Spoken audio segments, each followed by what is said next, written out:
eventualmente participantes dessa rede de informações. Dessa maneira, imaginemos uma situação hipotética. Você entra numa loja, essa loja é associada ao SPC, por exemplo. E aí o que acontece? Você faz um crediário com essa loja e deixa de pagar, não cumpre o contrato.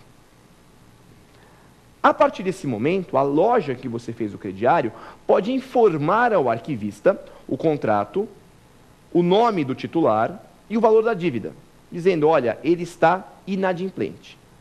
A partir desse momento, o que o arquivista deve fazer? Ele vai comunicar ao consumidor da existência dessa inscrição. Esta informação restritiva permanecerá no banco desse arquivista por 5 anos. Durante esse período, além do fornecedor que pleiteou a inscrição, os demais fornecedores que têm acesso à rede vão conhecer essa restrição. Então, se você tentar comprar numa outra loja, ela vai falar, olha, você tem uma restrição com uma pessoa. Ou falar, você tem uma restrição e deve se dirigir ao cadastro para verificar qual é o problema. Ou seja, a base desses arquivos é exclusiva de informações restritivas de crédito. Existe uma outra proposta de inserir informações não restritivas, mas informações positivas, dizendo quem é um bom e quem é um mau pagador. Ou seja, se você cumprir o contrato regularmente, se você, de alguma maneira, fizer o que foi convencionado, pode o fornecedor também informar isso. Você cumpriu o financiamento, você pagou de forma antecipada, você nunca atrasou. Essas informações também poderiam ser coletadas. E a partir desse momento nós teríamos não só um cadastro negativo, mas um cadastro positivo de informações, dizendo se você é ou não é um bom pagador. Mas vocês podem perguntar, isso existe no Brasil? Hoje não. Hoje nós não temos nenhuma norma que regulamenta essa situação. Existem projetos de lei que têm interesse nesse tipo de cadastro. Esse cadastro ele é muito comum nos Estados Unidos, com a expressão credit score, como se fosse uma régua de risco. Você tem consumidores com alto índice de risco e consumidores com baixo índice de risco dentro da concessão de crédito. É um instrumento interessante? De fato é. Porque vejam, mesmo que você não tenha nenhuma inscrição, isso não quer dizer que você paga direitinho, paga no prazo, você paga de forma antecipada.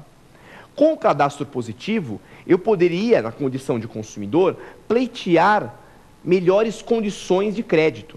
Se eu sou um excelente pagador, por que você vai me cobrar uma taxa de juros altíssima?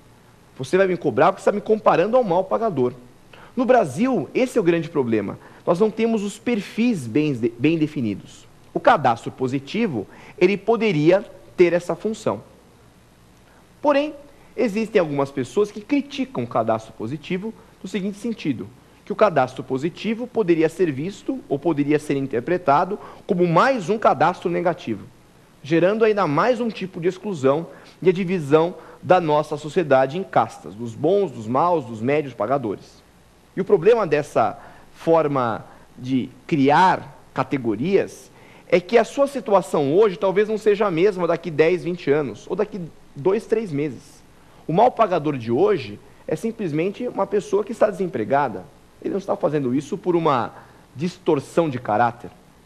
E em razão desses cadastros, sejam eles positivos ou cadastros negativos, você pode ficar marcado o resto da sua vida. Dessa maneira, chegamos à seguinte conclusão. O cadastro positivo não tem regulamentação no Brasil. Terá? Talvez. Existem diversos projetos discutindo esta situação. O que nós sabemos e podemos afirmar é o seguinte, existem defensores, porque de fato existem pontos positivos, existem pessoas que criticam, porque da mesma maneira existe sempre um lado negativo, um lado prejudicial.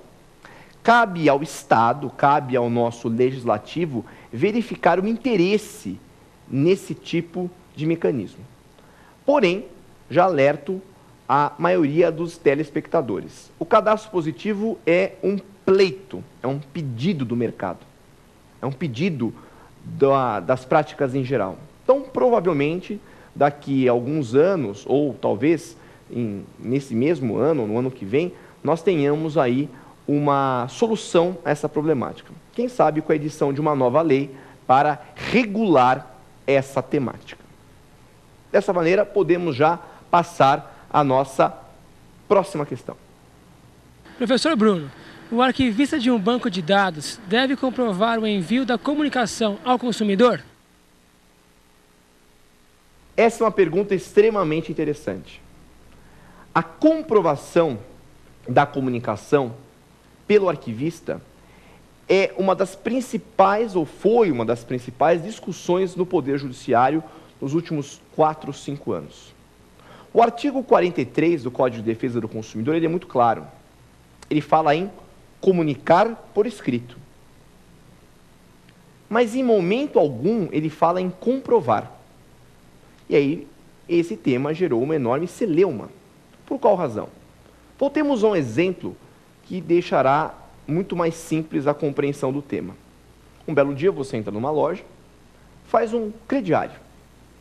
E nesse crediário, o fornecedor ele não colhe todas as suas informações. Ele não sabe seu endereço direito, não tem dados muito específicos, e você deixa de pagar. E aí ele pede a inscrição no seu nome no cadastro específico, lá num determinado arquivista. O arquivista vai enviar esta comunicação por escrito com base nas informações prestadas pelo fornecedor, ou seja, no endereço que ele tem, com os dados que ele tem. Eventualmente, esta carta escrita pode ser enviada num endereço que não é a sua, porque o endereço foi prestado de maneira equivocada ou porque você eventualmente mudou. A partir desse momento, o que acontece? O consumidor não tem ciência de que existe uma informação restritiva em seu nome. Ele só terá ciência a partir do momento que ele quiser comprar uma outra coisa, um outro produto num crediário e descobrir que o nome dele está sujo. Fala, mas eu nunca soube dessa restrição, nunca recebi nenhuma carta. É que porque provavelmente a carta foi enviada num outro lugar. Surgiu, portanto, uma discussão que, além de comunicar, o arquivista deveria comprovar que enviou para o lugar correto. O grande problema é que o Código de Defesa do Consumidor, em momento algum, fala em comprovação, fala apenas em comunicação. Durante alguns anos, alguns juízes, alguns tribunais entenderam pela necessidade de comprovação, que essa comprovação deveria ser feita por AR, o famoso aviso de recebimento. Você deveria receber a cartinha e, ao lado dessa cartinha, o correio, o carteiro, deveria comprovar ou colher a assinatura de quem recebeu, para provar que realmente você teve ciência. Recentemente, o STJ, nosso Superior Tribunal de Justiça, editou uma súmula dizendo que não é necessário a comprovação. É apenas necessário a comunicação. A comprovação é um desdobramento que não está na lei. Muito bem. Dessa maneira, hoje já foi pacificado na nossa jurisprudência a falta de necessidade da comprovação. Mas é importante observar o óbvio, que muitas vezes a falta de comprovação permite que o consumidor tenha escrito algo em seu nome e ele não tenha ciência, porque esta comunicação foi feita para um outro endereço em um outro lugar. Pegaria, portanto, o consumidor de surpresa, o que é um fato extremamente desagradável. Mas, diz o nosso Tribunal Superior, que não é necessária a comprovação. Muito bem, podemos então partir para a nossa última questão. Professor, qual é o prazo de antecedência que a carta de comunicação ao consumidor deve ser enviada? Nós não temos esse prazo disciplinado no CDC. O que o CDC limita-se a estabelecer é que a carta deve ser escrita e enviada para que o consumidor tenha ciência da inscrição que foi feita em seu nome. Aliás, isso gera uma enorme polêmica. Qual é o prazo necessário?